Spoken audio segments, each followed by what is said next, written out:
Hey everyone, and welcome back to Alien Man. Now, it's no secret that the Tears of the Kingdom timeline is quite confusing to some people, and I can completely understand that myself, but I believe that I actually fully understand it. Let me explain myself. So obviously, you know, if we start from Breath of the Wild technically takes place right before Tears of the Kingdom, as 2 to 5 years later, Tears of the Kingdom comes after Breath of the Wild. So, great job there. But, here's where some people get tricked up. So, after a couple weeks of living in Hateno Village, Zelda and Link tell the people of Kakariko Village and Lookout Landing that they're going in the depths underneath Hyrule Castle to go investigate the gloom. Then, little do they know, they come face to face with Ganondorf himself, the Demon King. Yes, the demise. Then, obviously, this is before things get confusing for some people. So then, Link dives in front of Zelda to save her life, cutting the gloom in half with the Master Sword. Then, Zelda falls into a giant hole, caused by Ganondorf himself. This hole seems to be like an everlasting hole. All we see is Zelda vanishing. After Zelda vanishes, we know that she traveled back in time just a little bit later on in the story after viewing the first memory. Then, we know that she traveled back in time to the earliest days of Hyrule. Now, here's something that's a part of this timeline theory. So, I believe, yes, that's right, I believe that where Zelda traveled back in time, which, like I said, is considered the earliest days of Hyrule, like, pretty close to the kingdom's birth. I think this is the prequel to Skyward Sword. I think Zelda traveled all the way back before Skyward Sword, considering the fact that it was the earliest days of Hyrule and the Zonai had just descended from the heavens. It's probably not horribly long ago.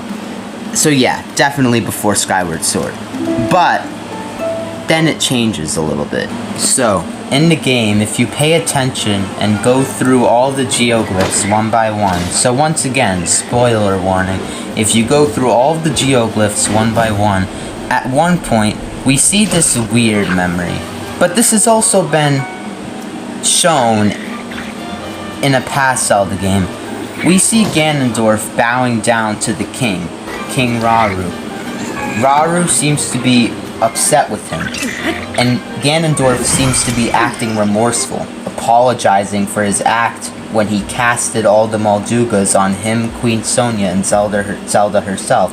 But we obviously know that this is just an act, and he's not really sorry. So then, on the next memory, we know that he possesses Zelda and shapeshifts or whatever, some weird power or whatever, evil, yeah, goes into Zelda's body, and then Zelda tries to hurt Queen Sonia, but it's not really her, it's Ganondorf. Then, the real Zelda walks in, and she says that for him to stop, because her and Queen Sonia both knew what was going on. He was not happy with this. He then shapeshifted back to his normal self, and then swooped behind Queen Sonia and murdered her. This was probably pretty sad for Zelda because she was heartbroken, but after she was murdered, Ganondorf stole her Tear of the Kingdom, and this is where also things change a little bit too. So then, for the end of this video, Ganondorf takes the tear, and then it's his. Honestly guys, tell me what you think in the comments down below about this timeline. I bet other people have different theories than mine, and honestly, like, in my opinion, I know, like, this game just came out and everything, and it's hype, but, I think for the next game, I think for the sequel to this game, Ganondorf is obviously gonna reincarnate because of Zelda's, like, orientation, or however you say it, she did in one of the past games. I don't really know. Like I said, I started playing during Breath of the Wild, so, haha, ease with me here. But, yeah, honestly, he's gonna come back more powerful, more stronger. Maybe we'll get like a past game Ganondorf, or maybe the game will revolve even farther back in time than to where Zelda traveled, and maybe, like, I don't know what other evil form a Ganondorf could possibly, like, form and then have to be sealed again. Like it's confusing, but I guess we'll see what happens. But yeah, subscribe. P.S. guys, honestly, like, I feel like there's one of two things they could do for the next game, the sequel to the Tears of the Kingdom. One thing they could do is destroy the timeline and make a whole new world with new towns, new villages, big buildings, which would be hard, but you know Nintendo, they could do it. Or maybe like Japanese, like Chinese themed, like Tokyo Japanese villages or towns. I don't know. It's kind of unpredictable with the team and stuff. But honestly, like, I'm here for it. I know you guys are all here for it. So in the future, I will be making. I will keep making videos on Tears of the Kingdom and the timeline, and also about the next Zelda game. And when the year comes, when the time comes, when they finally announce it, I will make sure to like blast a fair amount of videos. Like, when that time comes and we get that announcement for the next Zelda game, I promise you, I will make all the updates. Every single time there's a new, I will read all the websites. I will find all the sources. I will analyze all the trailers.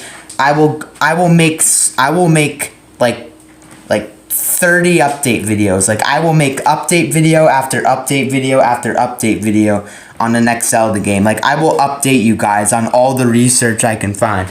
And it's going to be long and it's going to be crazy. But until then, more analyzing the timeline and finishing Tears of the Kingdom, in which you can watch me beat the final boss in my first ever video on this channel. It's actually considered to be a tutorial video. But yeah, all new updates on the next Zelda game in the future.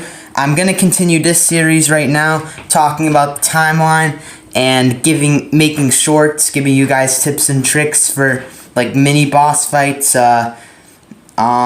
and also maybe in like a month or so, in a month or so, I'll make like a new account on Tears of the Kingdom, and I'll do everything again just for you guys. I'll do a wind temple tutorial, I'll do a water temple tutorial, maybe even like in a couple weeks, I'll do the Death Mountain fire temple tutorial. All of that, guys. So if you want to stay tuned for that, basically for everything, because I'm gonna consistently upload like every other day for sure. So make sure you subscribe, like the video, share with your friends, and stay tuned, I guess. So subscribe, please.